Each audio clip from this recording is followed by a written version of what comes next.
Welcome to Letters from America, a road trip podcast searching for the Swedish footprint in the United States. I'm your host, Martin Wern, and today I've parked a Volvo in New Sweden, and with me in the Airstream is John Hedman. Welcome. Hi. Last week I met with Lucas Lagasse, and he told me the history of this place. Today I'm talking to you, because your family are one of those family who came here.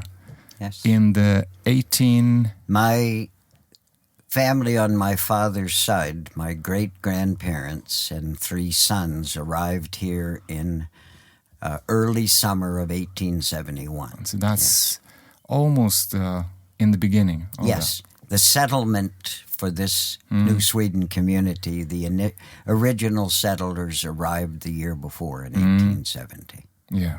Yes. My great-grandfather and his family were in the 3rd group of settlers from Sweden that arrived here. So, if you're going to tell that story, do you know how their life was in Sweden?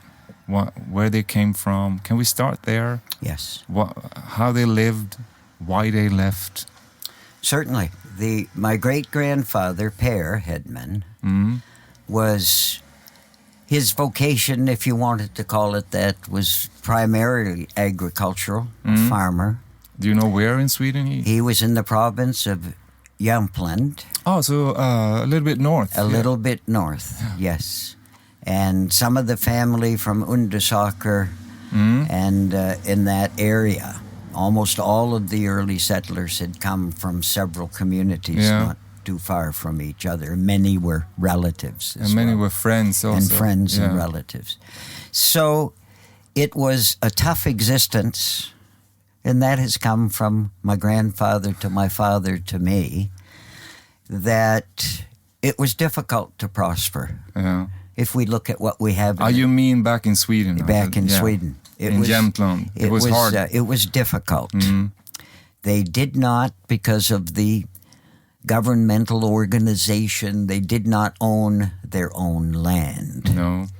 And they were paying fees and what we might call taxes to the church, which was a big part of the local governance. Yeah. Church and state at that time in Sweden was the same. It was unity. Yeah. Yes, exactly. And that church and state arrangement also required that some of the agricultural products that they raised from scratch, they cultivated the soil and planted the crops. Some of the crop also went to others. Yeah. So they were left enough in the sense for a bit more than survival, but it was a lot of a self-subsistence type of lifestyle, which is to say, in our times, we tried to accrue some money and have savings and invest. There was no such thing even possible for them at the time. No. Always making it. Yes, and then being in central, a bit north in Sweden, literally the climate and the weather was very much the same here as northern Maine.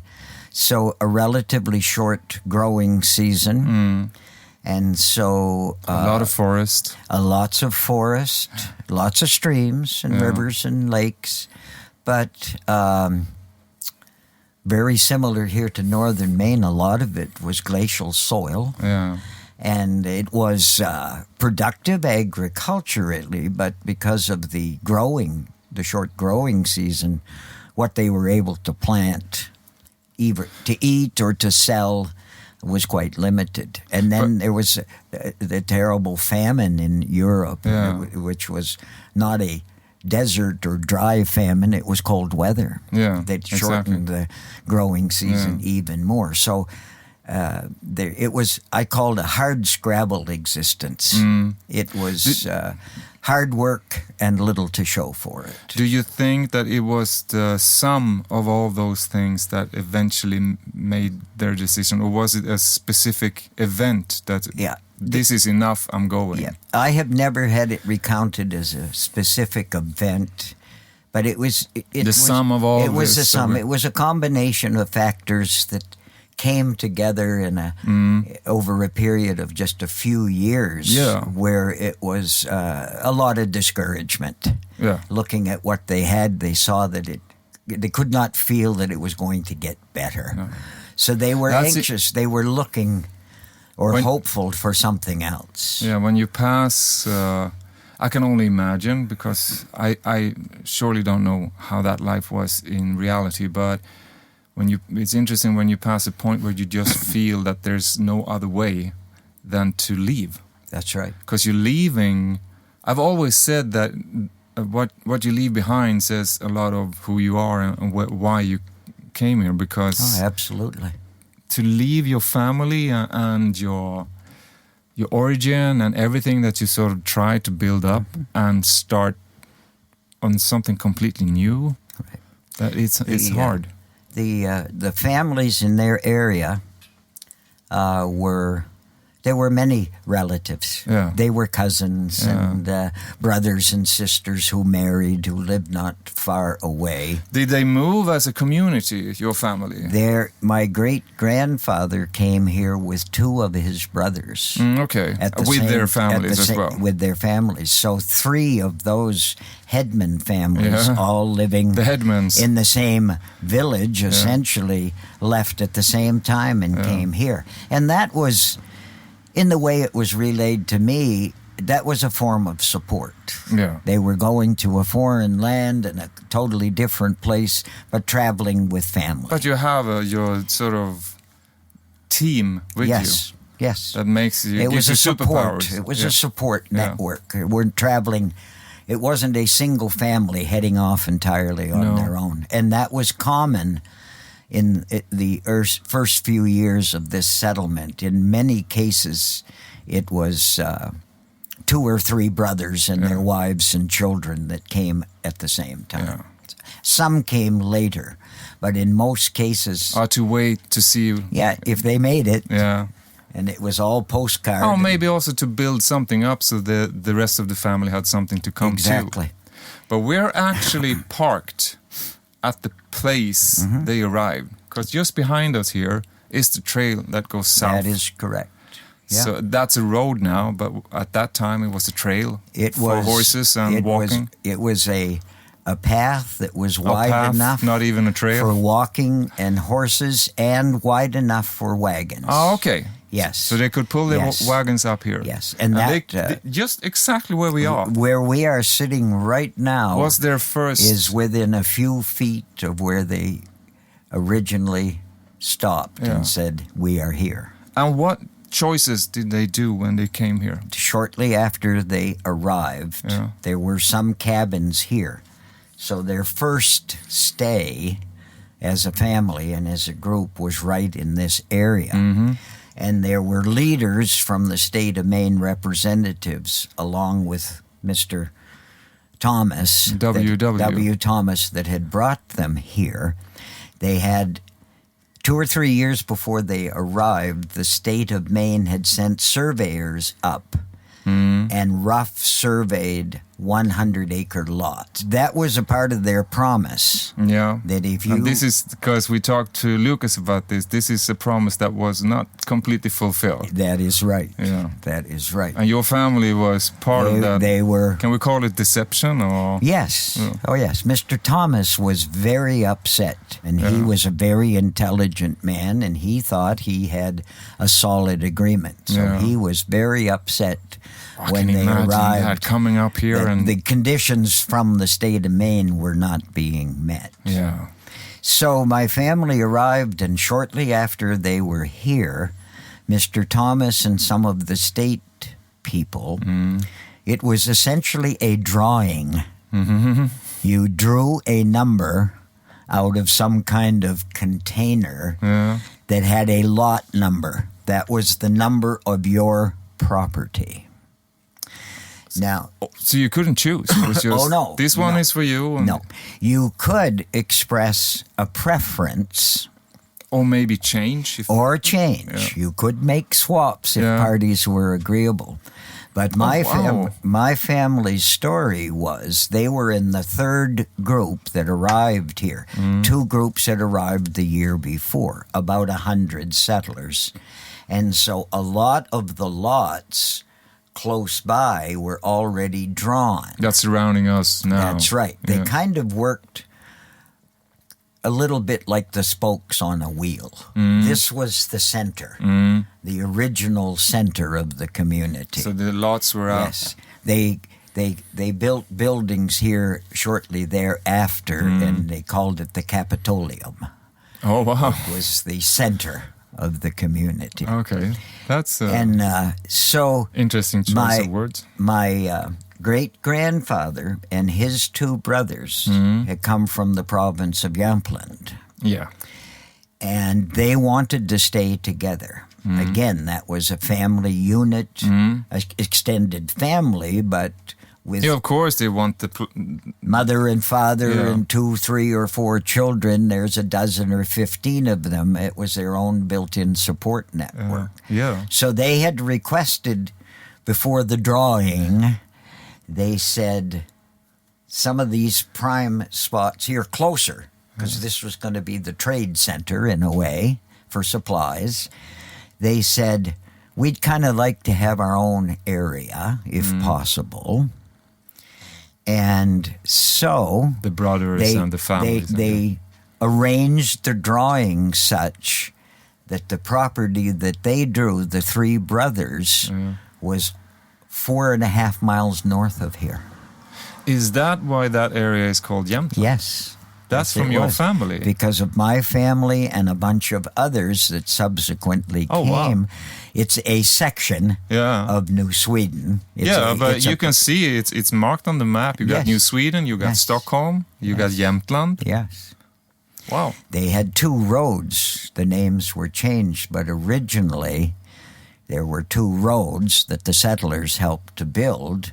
One was called the West Jämtland Road, and the other one was the East Jämtland Road. But they were almost all Jämtland people that settled there. For the first 10 years, it was almost all from that province, and most of them knew each other. Yeah. But the biggest problem, but they agreed to it, is that it was 4.5 miles through, and this was a total wilderness. There were some small roads started right from where we sit, the first one they came on and up and down the hill. But to get to the northern part of New Sweden, there was a trail because the state surveyors that had been there 2-3 years had cut at least a path through. So my great-grandfather Per and his brothers, they arrived in June of 1871. So we had long daylight days, and they would leave early in the morning and walk to their lot. The first time or so, the surveyors had gone, or had a map, so they knew where their property was, which was over 100 acres. But it was marked. Did They they mark it out themselves? Cedar posts cut on 4 sides, east, south, north, and west, as corner posts to their property. So they knew what lot number they had, which was marked on those original posts. And they would find their property. And the property of those 3 brothers was totally wooded. There was no open spaces. Nothing. There were a couple little small streams, but there was no open land. It was totally forested. Well, it wasn't totally forested because a lot of the land in New Sweden is boggy or swampy. So there were portions of the land that were swampy. Yeah. Not fit to build on. But they were farmers, so their intention to come here was to farm. Yes, all 3 of those brothers they had some basic craft skills with hand tools and so forth, but their primary work was farming. But I got another question, but how long did it take for them to sort of convert that area to a functional farm? Well, they were given a timeline. In the contract with the state of Maine, they had 5 years to clear, and I don't remember exactly. They had to totally clear the forest of 5 or 10 acres in 5 years. Was one of the to convert it into farmland. It open enough land to build a home, and for farmland, and for pasture land if they had animals. So when they started, it was mostly axes.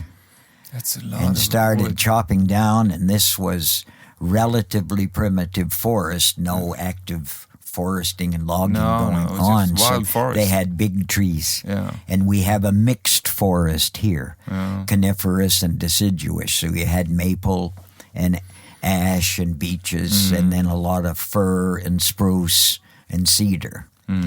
And so their primary task, which they would walk, and they did, they had simple tents or some kind of covering. So it was a 9-mile walk round trip, morning and night.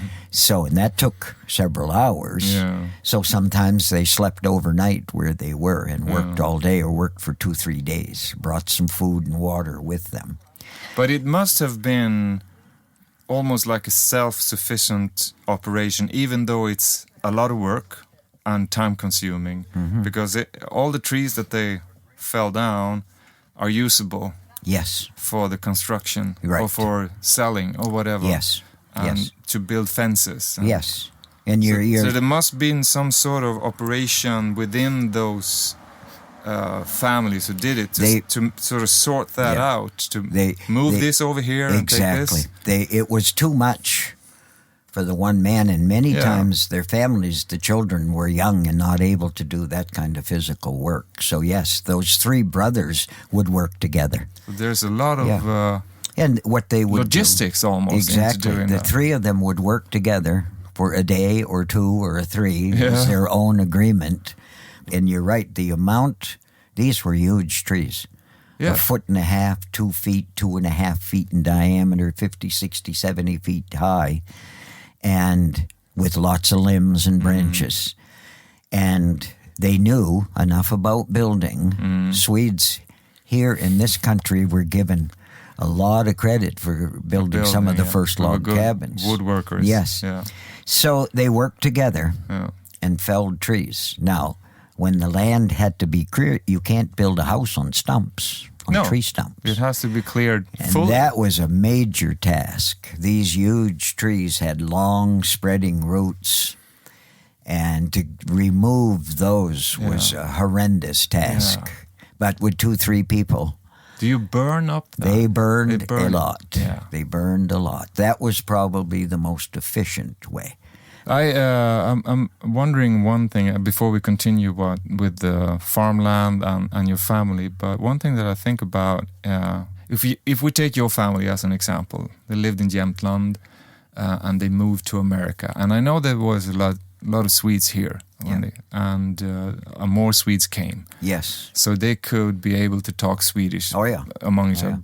But the journey over here must have been hard, because I'm assuming that, in Jämtland at that time, maybe you didn't learn English. So do you know how that did you have an interpreter with them? That was a challenge. Because they came to the east coast, south of here, right? They actually went from southern Sweden, Gothenburg, over to Liverpool, England, my family, and then left from Liverpool, England, and came to St. John, New Brunswick. Oh, yeah. But it's still quite south of here. It's far. Oh, yeah. It's several hours drive. 200 miles, 250 miles south of here. In a car. They traveled up, in a car. Yeah. And they traveled up the St. John River, which at the time is a border river between the United States and Canada. And they came up by barge and boats and arrived in Fredericton, New Brunswick. But do you know a lot of English-speaking people in New Brunswick. How did that go? They had Mr. Thomas traveled with some of the early groups, and he was a Maine native, but he ended up with his time in New Sweden, became very fluent in Swedish and married a Swedish like a leader girl. that's guiding them. So he them interpreted. They always had at least one or two people in their travels. Now, it was more of a challenge when they arrived here and had to walk the 8 or 9 miles to Caribou for supplies. Yeah. Because there were virtually no Swedes there. Most of them in Caribou were English and French. Town south of here, the next. Yes, that had been settled 10, 12 years before. And because Caribou at that time was, when the Swedes got up here, Caribou was functional. Was settled, yes. And had businesses and stores and supplies.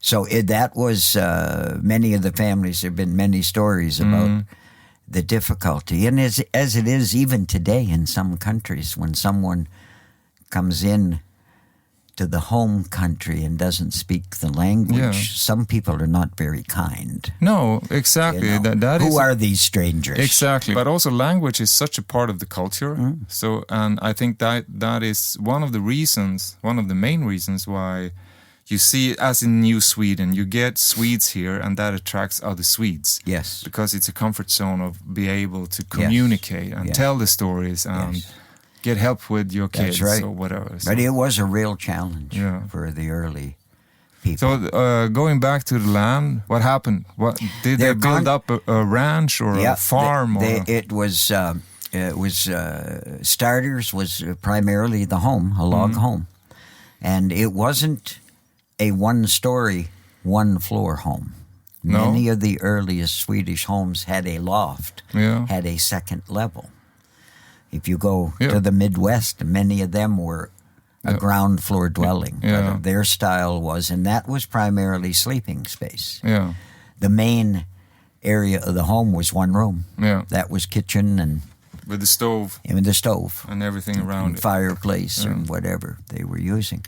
So one of the primary tasks was getting the home built. And again, they worked together to help those three families so that it would go faster as opposed to one doing all the work. And then in the process, you were clearing land as you took those trees down. Yeah, as we mentioned, it's sort of an organic And then movement. it was no soil scientists available and not what we would call much science today. So they made their best guesses as they cruised their new and exciting property of what would be good cropland. Yeah. And basic common sense said stay out of the swamps, the sharp hills, and so forth, thinner soil and what we call ledge, bedrock underneath. So they would do their own survey, so to speak, of the land to put, and then in the process of when they arrived at their lot was a water supply.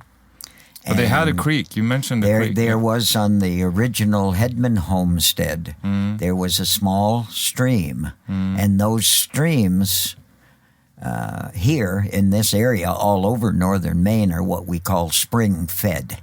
There's a healthy underground aquifer, maybe 10 feet. So it's good water in a way. Might be 10 feet, 20 feet, or 30 feet under the ground. But you could find those fairly easily because the water would be seeping up through the ground even in some places.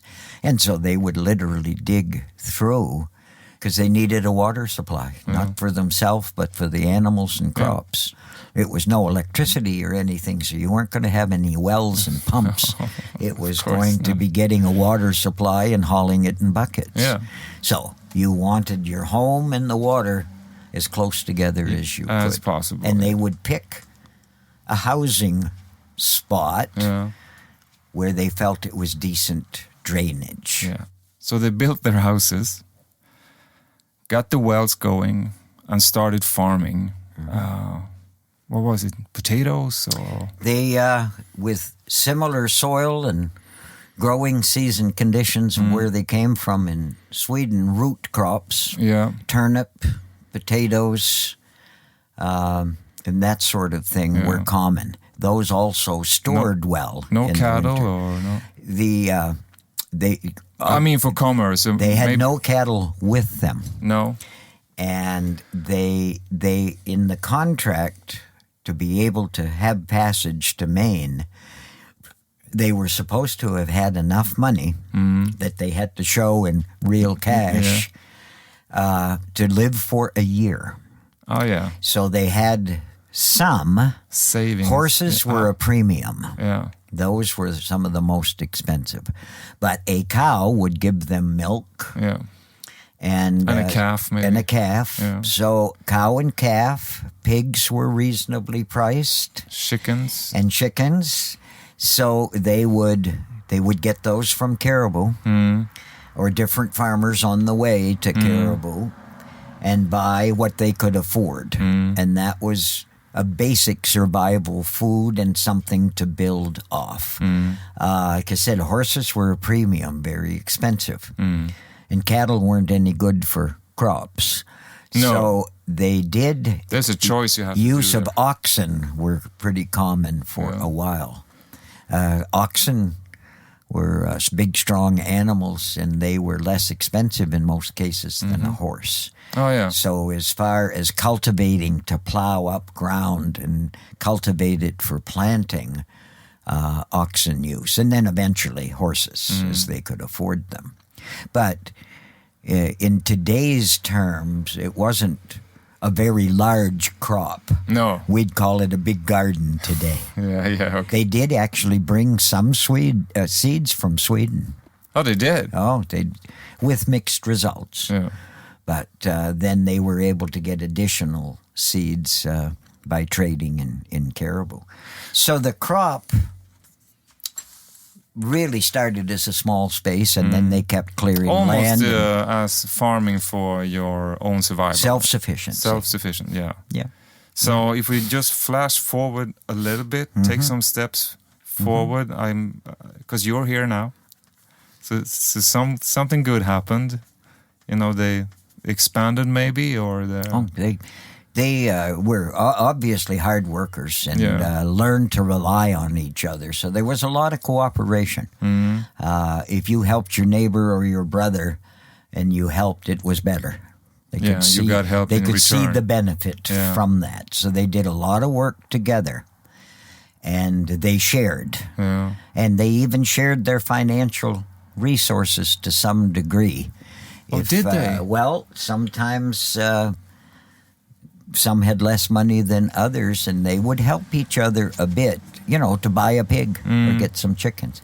And part of it was their brother or their neighbor kept coming over and wanted a few eggs and said, it's like, okay, it's better. I'll give you money. enough money to go buy a laying hen, and then you'll have your own eggs. But it was very small. That's literally how they started. Yeah. And as they cleared more land, got more crops in, got more animals, and that was a yearly proposition. Many of them used to say, I am doing better because I have 2 cows now. Oh, yeah. I have 6 chickens, and I have another half an acre cleared. I'm able to get one more. And so then it was more seeds. Yeah, and then you get more leverage also. And they shared their information. They found out from each other which seeds, which plants grew better. Or you're wasting your time on that. We don't get much out of that. Oh, so what you're saying is there was a community that saw early on that we're going to benefit if we help each other rather than compete. Yes. Yeah, so that's going to benefit. There was plenty of competition later. Yeah. But yes. That's very human. Yes, it was I used to use the expression, listening to my family's stories, that they worked together and cooperated, and that was born out of necessity. They found out to go it completely alone. They had less chance to survive. I'm thinking that maybe there's a philosophical lesson here, but as you said, in necessity, you can see the benefits of cooperating. Yes. So you put family feuds aside because it's not worth it.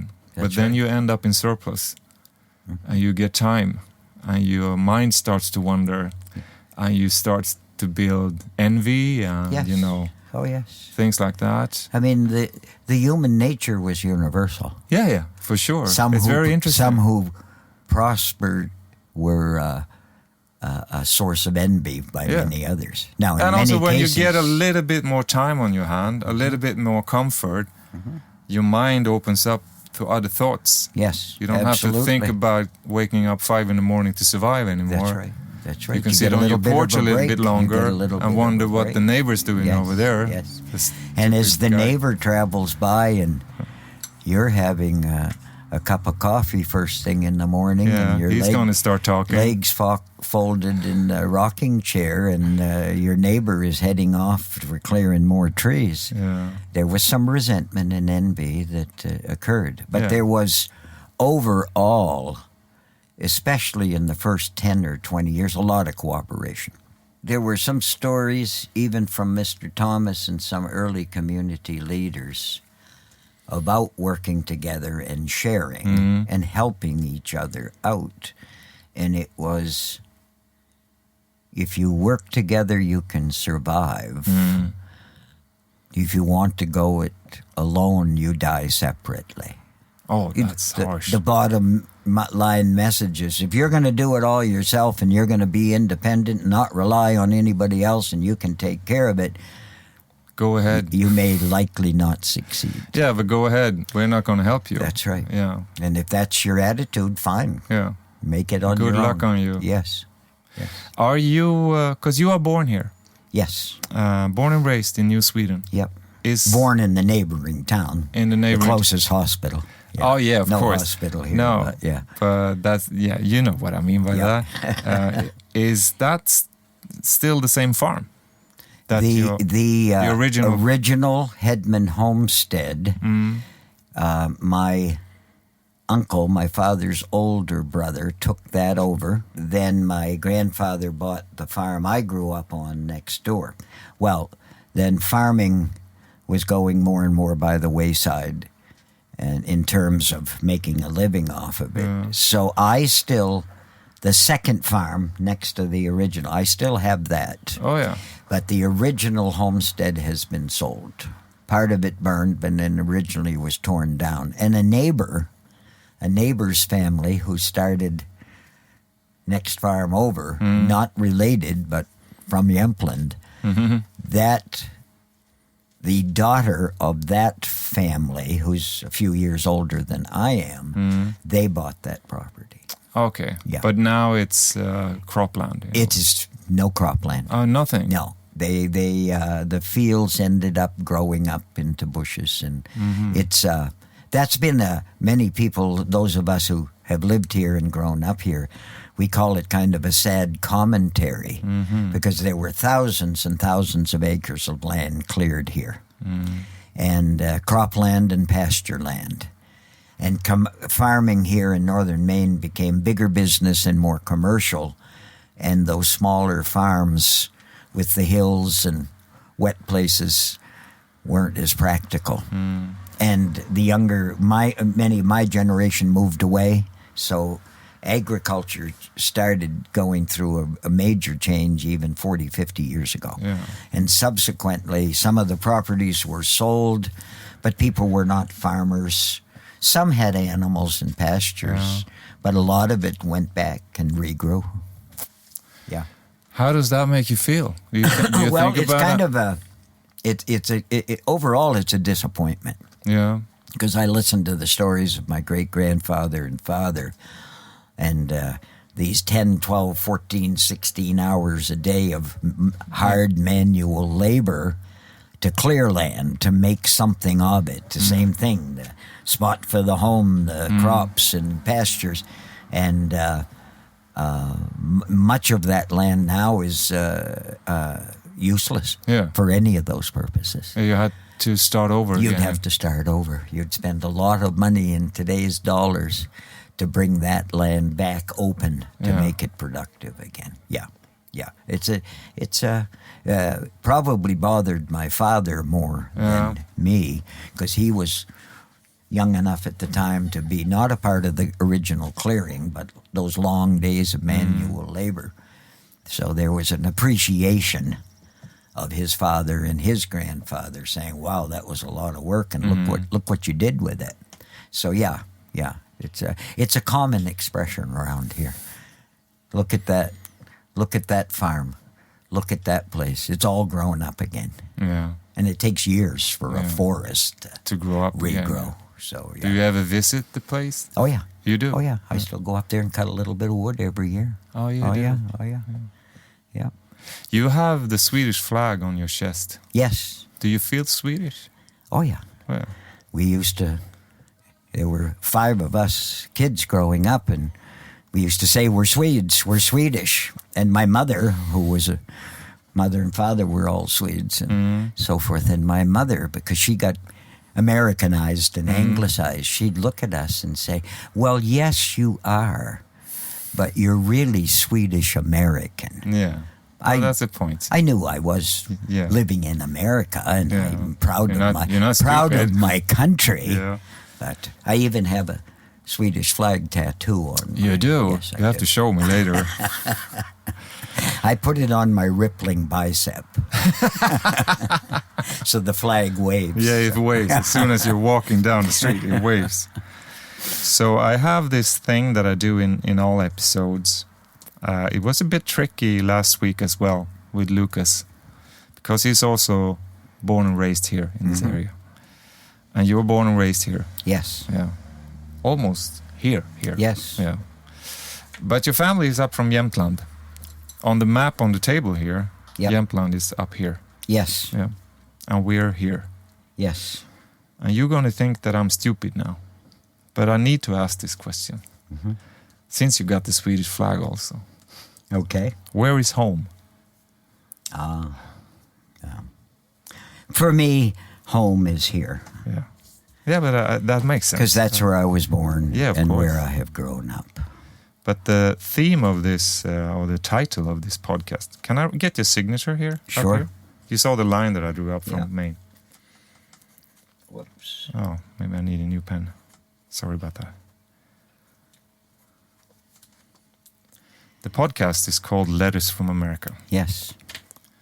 So if you were to write a letter from home, where you are now, back in time to where your family came from. Interesting. What would you say to Jemtland? Do you have relatives in Jemtland? Yes. Oh, yeah. Still have some cousins. I have not made a trip back. No, but they're still there. Some my 2 sisters and some of my other family have made and have found cousins. Oh, yeah. And genealogy's such a... Yeah, it's convenient today and easier to do. So, yes. So you got family still up in have Jämtland, cousins, yes. Yeah. And some years ago, 30, 40 years ago, so in my parents' and grandparents, they found some of the older relatives, too, that knew my grandfather's family. Yeah. You know, had showed some connection. Showed them where they had lived, for example, and that sort of thing. Yeah. Oh, right. Yeah. So there's still some Hedman still in that same area, and a reasonably common name. Yeah, I would say so. It's not very Victor odd. Hedman, the pro hockey player. Exactly. But are you related? Yeah. Well, I tell people he's my cousin. You do. He's 6'7", and I'm about 5'4", so. It's not a good selling point. But you're not getting away, because I got postcards here for you to wonderful. try. So if you were to write a letter from Maine back to where your family's origin in Jemtland, I would... This is for you as well. Probably just give an opening sentence or two to say who I am, and that I was born here in Maine in a community called New Sweden. Tell them where my family had come from. So they had a basis of who am I. Yeah. And I would say, I'm happy where I am. Okay. My family came to a new land, worked very hard, had lots of struggles, but they stayed. Yeah. There were many families that stayed here for a while and left, but my family stayed. And, a few went off to industrial places, but many of them stayed. But that happens in families over time. So I would say I'm happy where I am. And all I know about where my great-grandparents came from is from my grandfather and father, who were born there. and have told stories, and those stories have been passed down. So I really can't say that I know how you live now in the country that my family came from. I have been told quite a bit about how it was. I'm a pretty good reader and study some history, so I have some glimmer of understanding of how you're living now. Yeah. And I'm curious about that. Yeah. But it would be highly unlikely I would move back to where my original family came from. But maybe... But I would like to visit Yeah. and learn more and see, even though I know it is physically, the geography has changed somewhat and the villages and so forth, I would still like to see where they walked. Yeah. And where they maybe attended church or a community gathering or where they fished in a stream. Yeah. I would like to see that. I like the letter. Thank you. It was a real treat having you here in the trailer. Well, you too. Yeah. I do have to say to you that after Lucas had called and we had connected and I have some family visit, I said, I'm kind of excited because I get to sit down with a real Swede. Yeah, exactly. That we call 21st century people who are actually from Sweden and have lived there. Real because Swede. we're all transplants. Yeah. So when we've had visitors here from Sweden, but I said it's kind of a treat when we sit down with a real Swede. I appreciate that. Thank you for taking the time. I really appreciate it. It was great. Good. Yeah. You have listened to Letters from America, a weekly road trip podcast celebrating the Swedish heritage in the United States. Produced in collaboration with the Embassy of Sweden in Washington, D.C., Volvo Cars USA, Volvo Trucks USA, and Airstream.